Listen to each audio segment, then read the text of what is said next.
I invite Dr. Nilesh Nolkha and Dr.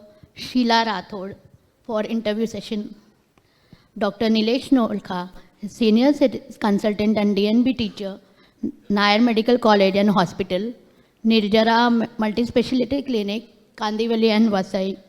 He is the first rheumatologist with DM degree in Mumbai. He completed his DM from KGMU Lucknow and later did 2-year fellowship in UK. He has multiple publications and book chapters to his name. Dr. Sheila Rathod will interview him. She has graduated from GMKMC Salem, TN, done PG DFM postgraduate diploma in family medicine from CMC Vellore, practicing as a family physician in Daisar since 13 years.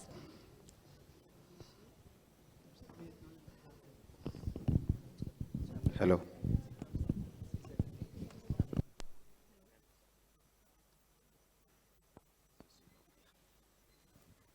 Good morning, everyone. Thank you, GPA, for giving this opportunity. It's an honor to interview Dr. Snehushka. Sir, welcome, sir. Thank you, ma'am. So it's not going to be a typical interview type. It's going to be a rapid fire question. You have 45 minutes and there'll be around 20 questions. If I'm going too much out of tangent, please stop me there. I have a tendency to go there. I just like to thank GPA. I think I am coming to GPA's conference for the first time. And really thank you for inviting me here. It's an honor. Thank you. Yeah. So the answers are going to be relevant to the family physicians in their general practice. Yes, We'll keep short and prompt. Let's begin, sir.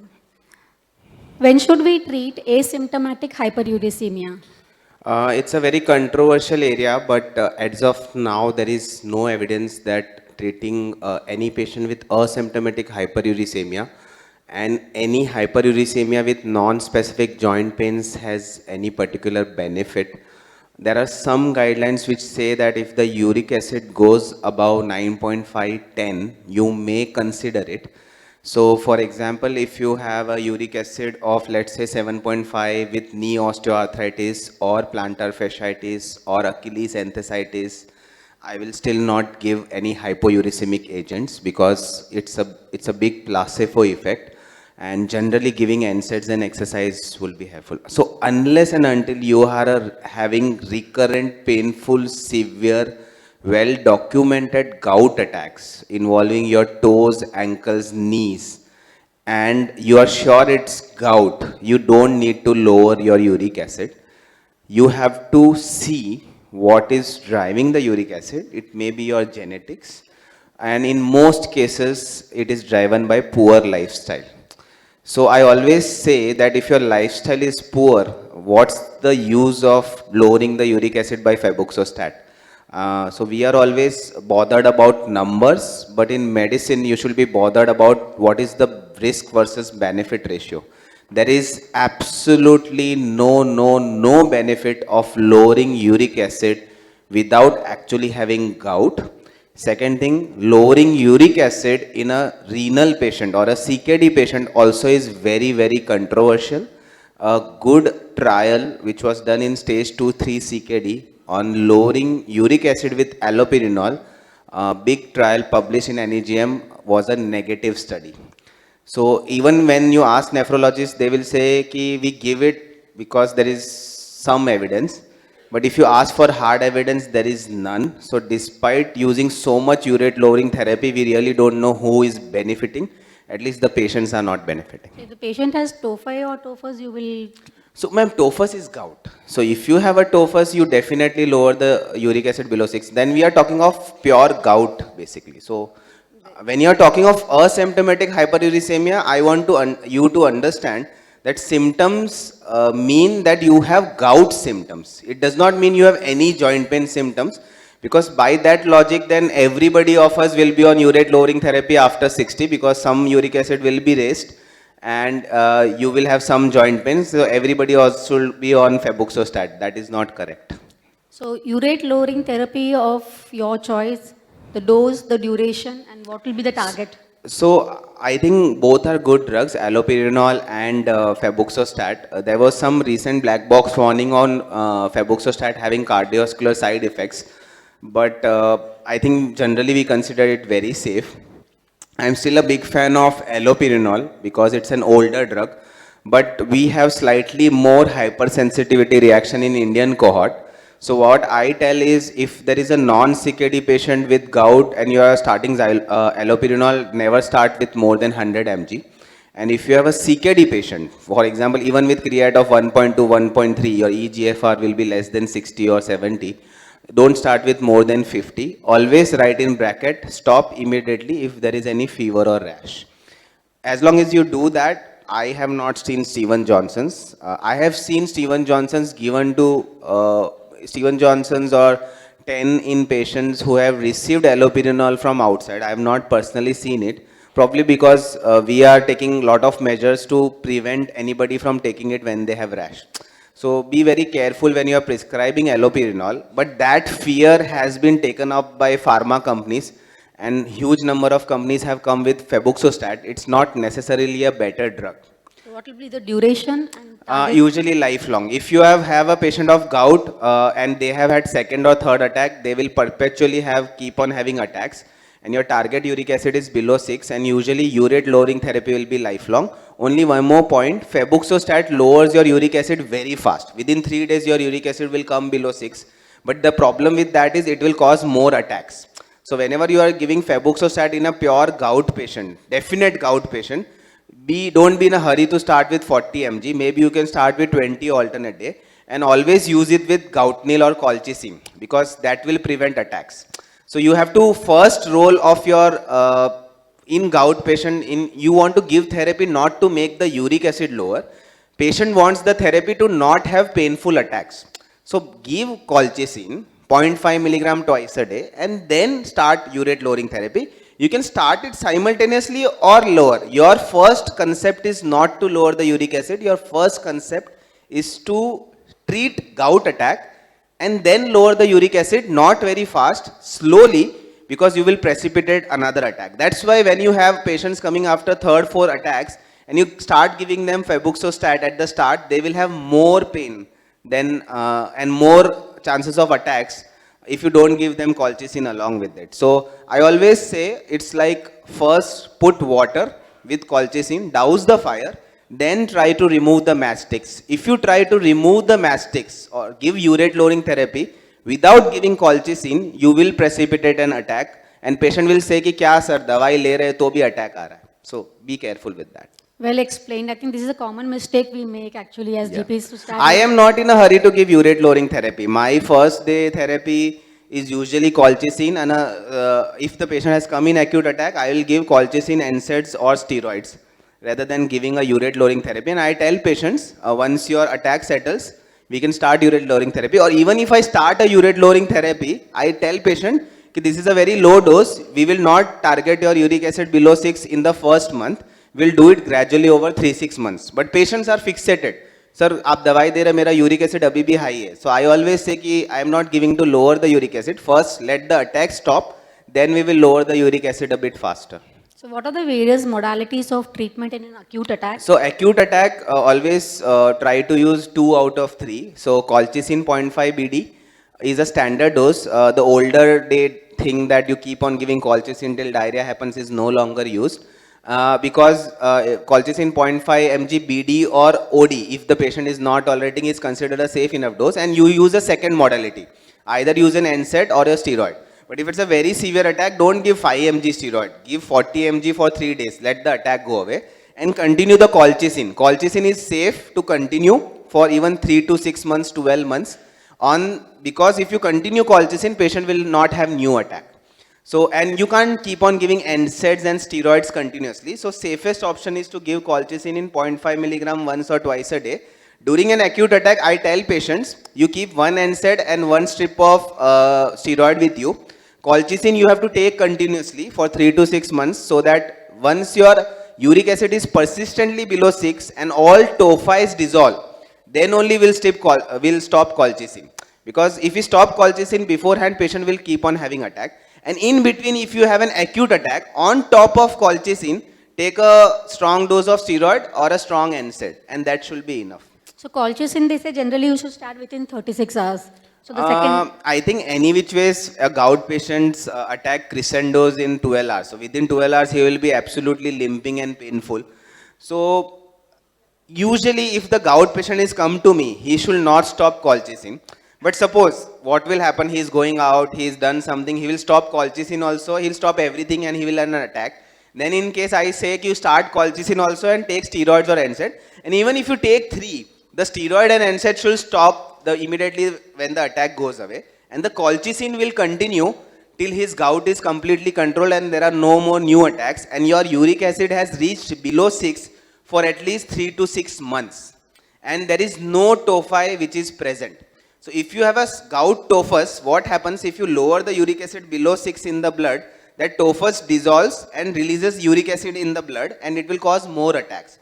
So you should continue colchicine prophylaxis till there are no new attacks and all the tophus, clinically looking tophus, have dissolved, and your uric acid is persistently below 6 for at least 3 to 6 months. You have documented it, and always document your uric acid in between the attacks, because during the attacks, because of rise in inflammation, there is a false decrease in uric acid which is visible in the blood. So I never take my baseline as during the attack. I always ask, do you remember your uric acid level when there was no attack?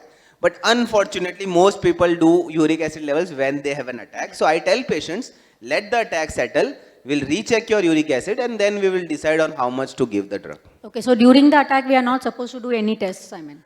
No, ma'am. Oh, maybe you can do creatinine and stuff, but generally, if you're sure this is a gout attack, it doesn't matter. And any which ways, if you're not sure, let's say I have a patient with severe acute knee arthritis, I'm not sure this is rheumatoid or gout.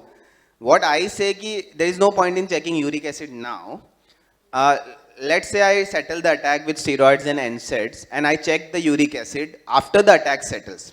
If the uric acid turns out to be repeatedly normal or below 6 or below 6.5 in a patient without an acute arthritis, it's unlikely to be gout. Okay, so I use uric acid for a negative predictive value. A high uric acid has no predictive value in gout unless and until you have a proper gout episode. But a persistently negative uric acid with a normal joint makes gout very, very unlikely. Unlikely. So after the first attack of gout, we generally don't start a urate. So is there any criteria that if he gets this 2 There was this concept that don't start urate levering therapy during an acute attack of gout because it will flare. But now they say ki if you are using colchicine or NSAID or steroid and not stopping colchicine, there is no harm in starting urate lowering therapy. even after the first attack? Even, oh no, you are talking of during the first- attack. Okay, so what ma'am is asking ki suppose you are 45 and you have your first attack of gout, and we know it's gout, your uric acid baseline is somewhere around 9, will you start urate lowering therapy? I usually say start, but what happens, gout has a silent period. So usually first and second attack ke beech mein you may have a period of 2 years, 10 years, 12 years. So they say ki it is very imperative to start urate lowering therapy after the second or third attack, because then the gout progresses very fast. But between first and second attack, even if you give the best advice to the patient, give all the education, 99% patients will probably stop the urate lowering therapy. But I generally counsel that you have gout, and if your uric acid is high, then you need lifelong urate lowering therapy. You may want to start it after the second attack, but we recommended it after the first attack. So if there is first attack of gout and the uric acid is more than 9, half the patient that you should continue lifelong therapy now. If there is a first gout attack and the uric acid is below 9 or 8, I say ki come when you have the second or third attack, we may start the lowering therapy, and in between you try lifestyle. Because any which ways there will be a silent period of 1 year, 2 years, 3 years in between the first 2 attacks, even without therapy. That is how gout progresses, because it will have an acute attack, that it will have a period of silent, then it will have second attack, and then you will have more frequent attacks. And that is why you will see that most patients who come to rheumatologists come after second and third attack, because then the GPs start failing, because they don't know what to do. कि पहले attack में तो febuxostat दिया था, तो ठीक हो गया था. They got better with an NSAID. But in second, third attack, because the uric acid load in the joint has increased, your mistakes are coming out. Your mistake of giving a urate lowering therapy, your mistake of not giving colchicine continuously is starting to hurt the patient. So generally we get patients only after the GP start failing after second, third attack, because that time you are not giving colchicine prophylaxis. And that's why patient is getting recurrent attacks. So generally I don't remember when I saw last patient with a first attack of gout. It is usually goes with a GP. They get better. Even if you don't give them anything, they will get better in 48 to 72 hours. And then they will have no attack for 1 year, 2 year, 3 years. And after second or third or fourth attack, they will have lot of attacks. And that time, because you have not given colchicine prophylaxis or something, then they will probably seek a rheumatology opinion. So which drugs can cause symptomatic hyperuricemia as its side effect? So many drugs, I think the best known drug is pyrazinamide, which is seen a lot in the community. I think cyclosporin, I think aspirin is also slightly hyperuricemic, and obviously diuretics. So most common drug is probably diuretics, which is causing both chlorthalidone, hydrochlorothiazide, which are very common antihypertensive agents. We don't use that much Lasix or furosemide, but it is also known to cause hyperuricemia. And you have a follow-up question on that? Or? Yeah, so should we stop once you... I'm not a big fan of stopping therapies, but I just take a call depending on how the patient is. So if their baseline uric acid is very high, I say कि maybe stopping it will lower it by 0.2, 0.3 levels. So maybe consider switching it.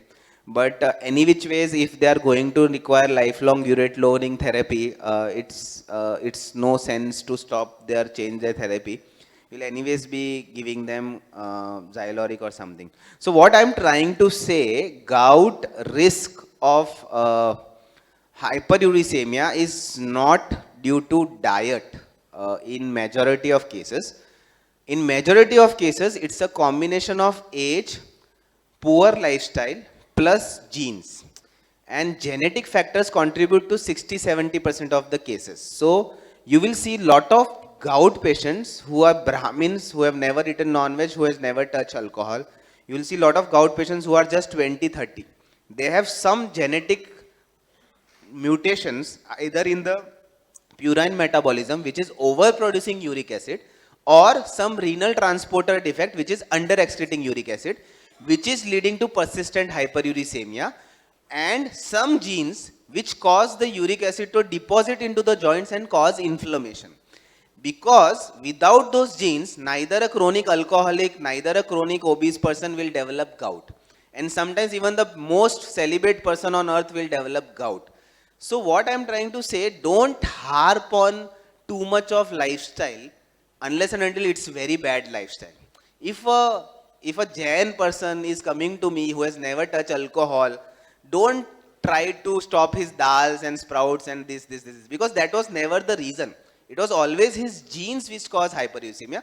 And when you talk too much about diet, now you are putting such a big stigma on the patient that it just puts them off.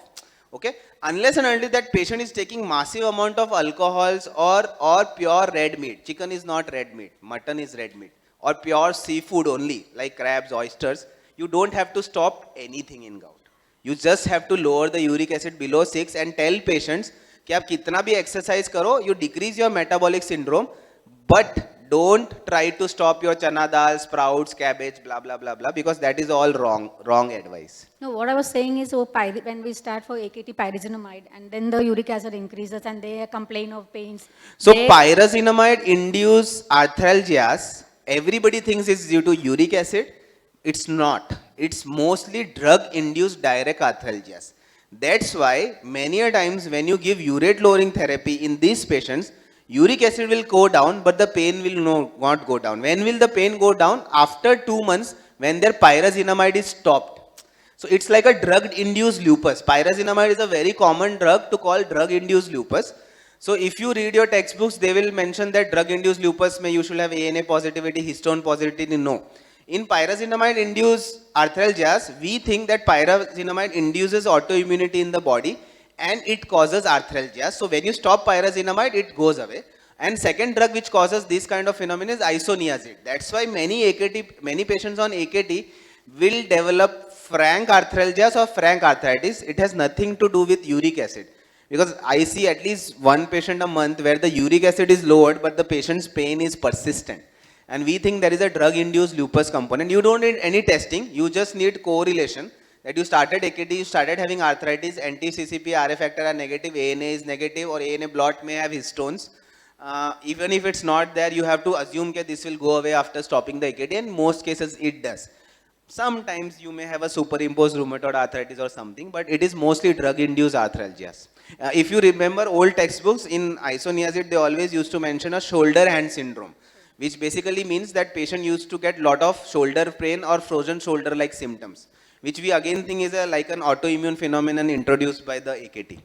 So which is the least toxic and the most toxic NSAID in your experience? And for how many days at a stretch can we give NSAIDs?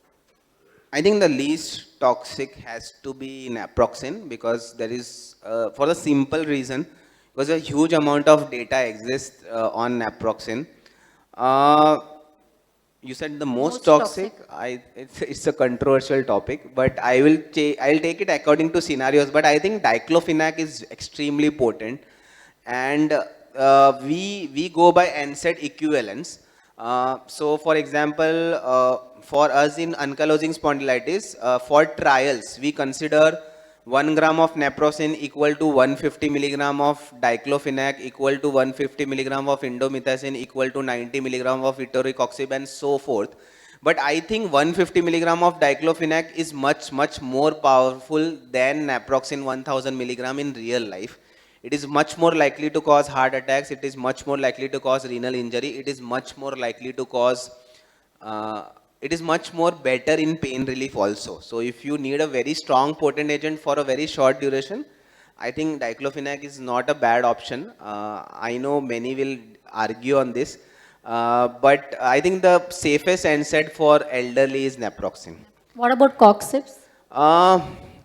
Coxib is very difficult scenario, but etoricoxib is not safe anywhere above 50-60. Because it increases, especially if you have a comorbid condition. So I don't use etoricoxib if anybody is diabetic or anybody has hyperlipidemia or hypertension and anybody is above 55. I straight away shift to naproxen. I give them diclofenac only if it is like an extreme SOS use and if they have severe painful episodes which don't respond. There is newer kid on the block, palmacoxib. There is absolutely, don't go by the Indian data. I was the key opinion leader in one of the main trials. I'm not sure of the data authenticity, and the other country where it is used is South Korea. So palmacoxib is told to be cardio safe, but it is not proven. It is just a theoretical logic. Celecoxib is considered reasonably safe because there is at least a 1-year trial in osteoarthritis where they give continuous NSAIDs. So you will see me prescribing celecoxib because medico-legally also that keeps me safe in anybody above 60-65 who needs intermittent use of NSAIDs in osteoarthritis. In the initial 3-4 weeks, if they have a lot of inflammation with osteoarthritis, and I want to push them towards exercise because they keep on telling, sir, there is a lot of pain, we are not able to exercise. But in NSAIDs, use lowest dose for shortest period of time. There is a lot of controversy in ankylosing spondylitis. In Western countries, I remember that many patients were on continuous NSAID, 60 milligram etoricoxib daily. I recently saw a patient from Canada who was taking 100 milligram indomethacin twice a day for last 3 years. And there was hardly any attempt from the rheumatologist to decrease it. And I was flabbergasted ki itna indomethacin, I don't even go beyond 150 and she was receiving 200. But she was a chronic pain patient and she was so used to taking it, she was not ready to stop it. But we are not that NSAID friendly and our systems are not designed in a way where patients can go on, because patients will continue to take those therapies without any monitoring. In at least those systems you monitor every 3 months. So that way those systems are better. So in our country, use it for the shortest period of time. I do use it for 3 to 6 months in very severe patients, but I am very careful on the EGFRs and very careful on the creatinine. So I don't consider 1.2, 1.1, 1.0 as normal creatinine. And I always keep a point on what was their base creatinine. So yesterday we saw a patient where the creatinine went from zero point 0.6 to 1.1, and I was very concerned. I stopped all her NSAIDs. Any which ways we were not giving continuous NSAID, and I said ki let's monitor over next 3-4 weeks, because we were thinking is something else going on, because she was not taking too many NSAIDs. So remember that having a normal range creatinine is not enough. What was your baseline creatinine, and did it increase very fast? Is even 0.9 creatinine in a 20-year-old male is a sign of concern, because normally their creatinine may be 0.6, 0.7. So be very careful when you are using NSAIDs. So we are taught to look at the EGFR than the creatinine. I mean, so if Yeah, I think you should look at both. Sometimes EGFR scares you, because if you have a 65-year-old or 70-year-old male with a creatinine of 0.9, their EGFR will come out to be around 60, 65, but that is expected. So I look at both scenarios. I tell the patients that let us handle this scenario, but at least we are keeping a close watch, is what I want to say. So what are the treatment options in a chikungunya patient who has severe arthritis and is not responding to 4 weeks of NSAIDs? Yeah, we are seeing a lot of chikungunyas now. So I think chikungunya and gout should be GP diseases. We don't need rheumats to manage it. Very simple. If you have a very acute phase of chikungunya, very severe pains, just give a good amount of NSAID. Don't try to give steroids during the initial fever phase. I mean, after 4 weeks, of that. After the fever goes away, till 4 to 6 weeks, if there is lot of inflammation, you can use a good amount of steroid. I generally don't go beyond 5-10 mg. Primi facie, because I don't see patients within 4 weeks. I always see patients after 4 weeks where they have gone to everybody and failed everything. But within 4 weeks, you may have to use more than 10 mg steroid if there is very severe inflammation. You will see a lot of synovitis. Generally, we did not used to see a lot of synovitis in chikungunya, but of late, we are seeing a lot of chikungunya, and almost 30% patients have swollen joints almost like RA. But the history is very typical. Fever के पहले कुछ नहीं था. Fever started and everything started after fever. So it is, unless proven otherwise, chikungunya. And I will use the lowest possible NSAID and lowest possible steroid. After 4 to 6 weeks, what I have seen, that generally they don't require more than 5 mg prednisolone and more than 250 or 500 mg of naproxen. And that is good enough. Hydroxychloroquine is very controversial, but I feel there is no harm in giving it.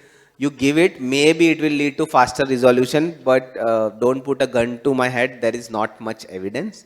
After 6 to 12 weeks, if you have persistent pain, again, very low dose NSAID, very low dose steroid, intermittent, you can make it alternate day, play around. I say कि 5 से चालू करो, 2.5 करके देखो, make it 2.5 alternate day. Take naproxen 250, one day you take naproxen, one day you take steroid. What we are trying to see is minimize the both. है ना? Take small of everything, but don't take big chunks of everything. So you will not have the side effect of NSAIDs also. You will not have the side effect of NSAID. And it works wonderfully well. I don't remember anybody requiring DMARDs. I have given methotrexate to patient, but again, I am not sure it is really needed. I have given it after, if patient has come to me after almost 12 weeks of chikungunya and it is still a very significant amount of pain. But I don't remember giving any therapy or continuing drug in any patient beyond 6 months of chikungunya onset. I aggressively promote exercises. I give a very low dose steroid NSAID. I do give hydroxychloroquine after 4 to 6 weeks. And depending on my mood on that day, I may subject you to sulfasalazine or methotrexate because there is no evidence. But generally, everything will be tapered off within 3 to 6 months of your having chikungunya because it resolves. It resolves in most cases. Push your patients to exercise and meditate because I think half of the pain in chikungunya later also has a psychogenic component. So push yourself, patient, to exercise and ask them to just bear that mild niggling pain and focus on exercise, meditation, and everything should be tapered off in 6 months. I don't remember when I gave any patient beyond 6 months any therapy. There are case reports of patients getting converted to rheumatoid arthritis, this, that, but I think you can't rely upon them. 99.999% patients will not require any therapy beyond 6 months. Okay, but just use your brain and use a very low dose steroid and NSAID, and that should be fine. Don't be in a hurry to stop it if the patient has lot of pain, because many are office going people or working women, and they need lot of decrease in inflammation to function on their daily basis. So during the chikungunya session, most of the time the IgM is negative. So how do you think of reactive arthritis as a differential? We don't use the word reactive arthritis when there is a classic history of fever followed by polyarthritis, almost like a pattern of RA. So reactive arthritis is a term which should be ideally used for post UTI or post diarrhea arthritis, which is large joint and asymmetrical. So you will get a patient, मेरे को diarrhea हुआ, suddenly my ankle, knee got swollen or my wrist got swollen, or he had one toe swollen, what is we known as dactylitis, because dactylitis is seen in spondyloarthritis group only. So reactive arthritis, psoriatic arthritis, those kind of patients. So we use the word either post-viral arthritis or post-infectious post-infectious polyarthritis. Don't use the word reactive arthritis, because reactive arthritis is a very specific arthritis where you get a such severe acute inflammation in your large joints that you may have to use 40-50 mg of steroids.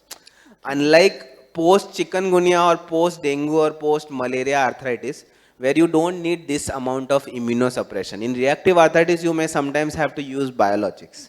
Okay, so reactive arthritis, in rheumatology, the biggest problem is terminology. Everybody is using different terminology. Nobody knows what is polyarthralgia. Somebody is using the word polyarthritis. Somebody is using the word seronegative spondyloarthropathy. Somebody is using the word seronegative spondyloarthritis. So there is a lot of confusion.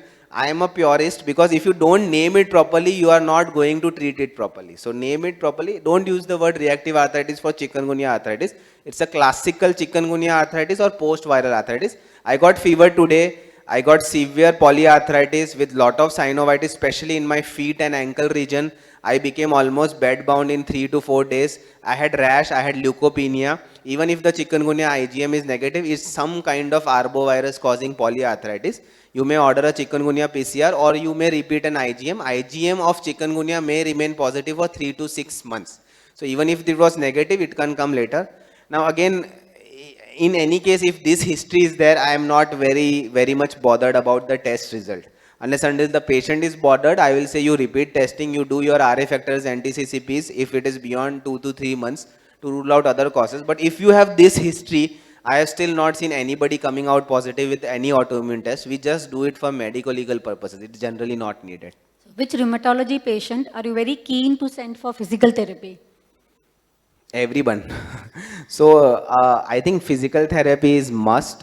Most of my OPD is, despite being rheumatologist, 30% of my OPD is fibromyalgia and osteoarthritis, or a combination of two, or RA with fibromyalgia, or OA with fibromyalgia. So I am a big supporter of physical therapy, and I have lost the count of patients telling me ki we have become much better after physiotherapy than your medicines, which I say any which ways in the first day if there is a non-inflammatory pathology. So our physiotherapy concept is very clear. If you have very acute polyarthritis, I say ki let the inflammation settle. In angsponds, in fibromyalgia, in osteoarthritis, I say ki 90%, I write on paper, सबसे ज़्यादा ज़रूरी कसरत और meditation. If you are not going to do that, don't come to me. Useless, waste of time, waste of your money. Because if I'm going to give you NSAIDs, I'm expecting you to start physiotherapy and then withdraw the NSAID. If you're not going to do it, it's not going to help. So right now, we have started writing exercise and meditation at least 3 times on our paper. And we keep on telling the patients ki if you don't do this, we will not.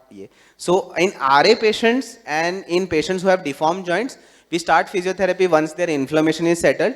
And in RA patients who are physically very weak, who have been ravaged by very poor treatment or not taking treatment, their muscles are totally exhausted, then we straight away refer for muscle building strengthening exercise with a very high protein diet.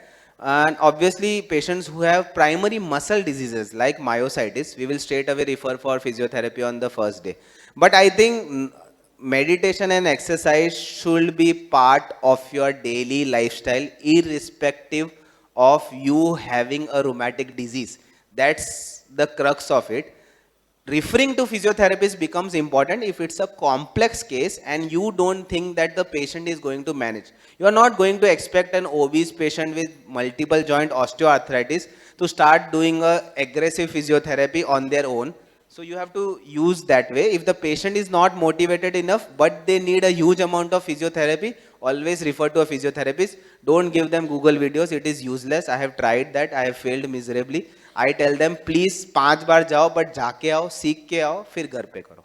So as GPs, we see a lot of plantar fasciitis, tennis elbow and carpal tunnel. So whom should we refer such cases, a rheumatologist or orthopedician? None. So just give NSAIDs and good amount of physiotherapy. If they are not better in 3 months, then think on referral. If you have a documented carpal tunnel syndrome, which is very severe, patient is dropping things, you may need surgery. But mild carpal tunnels, though if you ask hand surgeon, they will say that every carpal tunnel will require surgery. I used to believe that while I was in UK, but I don't think all carpal tunnels progress very fast. So mild carpal tunnels, mild plantar fasciitis, you know what I do? I just tell them exercise, exercise, exercise. I don't remember, I injected one tennis elbow in last 5 years. Even the severest tennis elbows I have not injected because injection may cause recurrence and it may cause thinning of the tendon and rupture of the tendon. So you should make sure that the patient has received aggressive physiotherapy. Uske baad they have received a tapering courses of NSAIDs like probably toricoxib or naproxen for 4 to 6 weeks.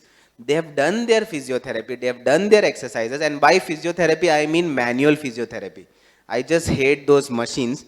Though in the initial phases it may help, but in most chronic pain you need manual exercises, not ultrasound or all those things. So I write on paper to physiotherapists, manual only please, when I am sure that this patient has no need of TENS or IFT or something like that.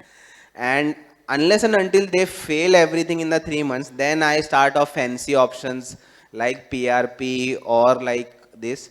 But somehow they don't come to me because we are not very easily promoting ourselves to be available for tennis elbows because we don't like it. You can't give DMARDs, and injecting and surgery are not my domain. So generally we say कि physiotherapy से improve हो जाएगा. So they come to us when they are being advised surgery and injection.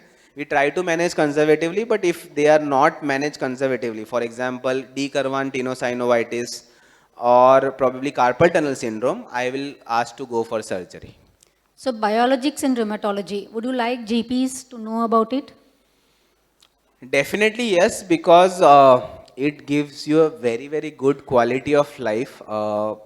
Compared to Southern and Delhi, we are using much less biologics because for some reason that concept कि injection पे जाएंगे तो injection ही चालू रहेगा is deeply ingrained.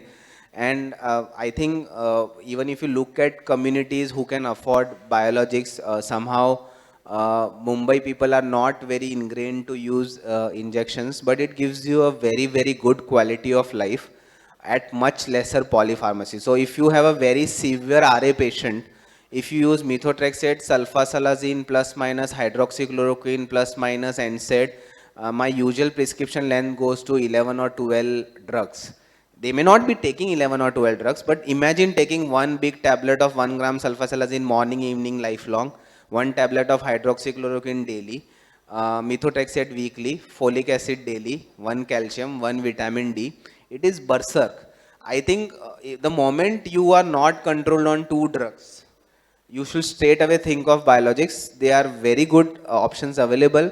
There is always a risk of serious infection, but something like etanercept is considered to be very safe. The risk of TB is extremely low, and I always make a passing statement to my patients. If I get RA or AS, I'll take methotrexate plus a biologic. I'll not take anything else because I can't take that much amount of drugs. The problem has become more acute since tofacitinib has come, because what happens, tofacitinib gives you almost as good as relief as biologics. But do remember that tofacitinib is like a very strong immunosuppressant and it suppresses multiple pathways like a steroid. So it is very cheap because now almost 70 brands are available. It has become generic drug. It used to cost 60,000 more than a biologic. Per month therapy was that costly. Now it has come to 700, 500, 600 rupees depending on which brand you are using. So we are using lot of tofacitinib, but I am scared of using tofacitinib beyond 60, 65 years of age. I use it only if it's a non-affording patient. Why beyond 65 was the risk? Because the risk of sepsis increases a lot. I have seen bad PCP pneumonias. Tofacitinib also increases the risk of clotting. So you have a big chances of, we have had pulmonary thromboembolisms. You have risk with biologics also, but if you use etanercept, then it is considered very safe. But the cost is prohibitive. Still 12, 13,000 rupees per month, and you don't know how long. You may bring it down to probably half the dose, but the cost continues to be prohibitive. But I think what happens in most of our patients, if their GPs tell them, they are, problem is I get lot of patients who say कि sir हम injection ले क्या, who don't need injections, but who needs injections are not counseled by their GPs. So maybe that attitude needs to be changed. And if the GPs tell that think of biologics, though it is costly, it can give you a better quality of life, it is useful. But I think if you get injections for free in India, everybody takes it. Even if you're affording and you have to pay out of pocket, nobody wants to take injection, and they will find 10 reasons to not take the injections. कि ये side effect हो जाएगा, वो side effect हो जाएगा. And the moment it is available for free in a government hospital, the whole stock of 6 months will get over in 2 days. So our role as GPs is actually to counsel the patient. And Exactly. So counsels and ask them to consider these injections, but do remember that the average monthly cost of therapy comes to close to 12 to 14,000. But it Sheila- improves the Sheila- quality of life. Last 4 minutes. Yeah, it improves the quality of life dramatically, yes. I'll just take extra 5 minutes. What will be the pharmacological treatment of osteoporosis at a GP level? And do you think denosumab, teriparatide, all are overused? This is a difficult question to answer. Okay, you can I think answer. at GP level, the biggest drug which you should be using is IV zoledronic acid. But I think we have to understand on how to treat osteoporosis because everybody is treating the BMD scans. First of all, you should never do a BMD scan in a premenopausal female or male less than 50 years without that patient having any other risk factor like steroids, like malnutrition, like ulcerative colitis. I see almost everybody is going for health checkups and doing those scans where your T-scores are done, and those T-scores should not be looked at because you have not achieved your peak bone mass by 35, 40. And thereafter the BMD becomes important. Second thing is, what are you treating? Would you treat a T-score of -2 at 50? No, because the FRAX risk is low. Nobody calculates FRAX risk in India. Everybody looks at the BMD and say कि आपको treatment लेना पड़ेगा. I see almost every patient of denosumab and teriparatide wrongly prescribed it when they did not need it. Yesterday I got a call from relative who is 55 with T-score of -1.5 that you take therapy and if not better then we will give you teriparatide. Where she has just neck pain, पहले तो BMD होना ही नहीं चाहिए था. Then if the BMD happened, the T-score was -1.5, so she just needs neck strengthening exercises, good strengthening exercise of her back, and not even bisphosphonate. So first of all, I think most of the so-called osteoporosis diagnosed are not osteoporosis. Most of the so-called therapies which are being given to the patient do not require therapies. And most of the times when the therapy is required, they are unnecessarily getting denosumab and teriparatide. So you spoke something about FRAX score. So that's available as a calculator? It's or- an available as a calculator. You can do FRAX score in 2 ways. You can use the BMD scan, you can not use the BMD scan. So just go home today, open FRAX India calculator. You will get a Sheffield UK ka website where there will be an Indian flag. So that means that you have gone on the Indian page of Sheffield website because Sheffield University was the one which came out with the FRAX score. And on that FRAX score, you will have to mention your height, your weight, your age. Are you on steroids currently? Do you have a history of parent having hip fracture? What kind of hip fracture? Fragility fracture. If your parent fractured a hip with a fall from standing height, not from 20 feet or somebody car came and smashed them. No. If they had a hip fracture where they were standing, they fall from mild trauma and they have a hip fracture, then you have to put yes. You have a history of fragility fracture. What is fragility fracture? You have a fall from standing height, you fracture your wrist, what is known as Colles fracture, or you fracture your vertebra, or you fracture your hip, then you tick it yes. And there are other factors like secondary osteoporosis. Below the frac score, there is list of things when you should say yes, when you should no. Your current alcohol or current smoker, and then you can put either your BMD. You have to put the BMD machine name. So most machines are Lunar or G Prodigy Advanced. You have to you choose the machine and you have to put your bone density. You don't have to put T scores. For example, if your T score is -3 at spine, you will also get in the bracket what is the exact density, 0.780 or 0.71. You put that bone density and you will get two risk factors. MOF, major osteoporotic fracture, and hip fracture risk, which is for the next 10 years. You should treat only if your MOF risk is more than 20% and hip fracture risk is 3%. But if you have developed a fragility fracture, you should receive osteoporosis therapy irrespective of BMD. So your therapy for osteoporosis is not dependent on BMD alone. It is dependent on age, risk factors, your frac score, and have you developed a fracture in the past. Somebody who has had a Colles fracture recently and is 60 will receive bisphosphonate from me irrespective of their BMD. But somebody who is 65 and has a T-score of -2 without any fragility fracture and the frac risk of low or even 2.5, I will not give them osteoporotic therapy. I will probably give them strengthening exercises. So do understand that don't use only your bone scans to give therapies. So one last question. So zoledronic acid, what will be the dosage, the duration, and should we repeat it BMD? So generally, if you have committed to zoledronic acid, I use a lot of zoledronic acid, very cheap, very effective. Only thing is you get lot of fever during the first zoledronic infusions. I give yearly zoledronic 5 mg for 3 years. In Onco, it is available as 4 mg. I don't think it matters you give 4 mg or 5 mg. For osteoporosis, 5 mg is recommended dose. Once yearly for 3 years. I said ki during your first zoledronic infusion, you take paracetamol 650 thrice a day, one before the infusion and at least for 3 continuous days. Make sure your calcium is within normal limits and your vitamin D's are within normal limits before giving zoledronic acid. And we give it once a yearly for 3 years, and then we give a pause of at least 2 to 3 years, and we see the bone density again, we calculate the frac risk again. But we again take the other parameters, whether the bones are fragile, whether the patient had developed fragility fractures. So oral bisphosphonate, you commit for 5 years. IV bisphosphonate, zoledronic acid, you commit for 3 years. And then give a pause for another 3 to 5 years. And then you reevaluate whether you really need therapy. And please, if you are giving denosumab and teriparatide, and you have increased the bone density of patient, don't stop it suddenly. Follow up with either a bisphosphonate, oral or IV for next 2 to 3 years. Okay, so otherwise you will lose all the effect of teriparatide. I receive many patients who took 1 year of teriparatide, uske baad 1 saal, 2 saal kuch bhi nahi liya hai. It is just help the company, the patient ka, and you cannot give teriparatide for more than 2 years in your whole life. So you have to use it when it is really needed rather than just giving to any random XYZ patient. Thank you. That's it. Thanks a lot, Doctor. Thank you, ma'am. Thank you. Thank you.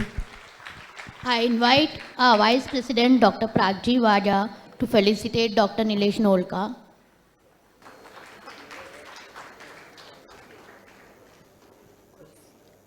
I invite Dr. Jehan Cooper to felicitate Dr. Sheila Rathod.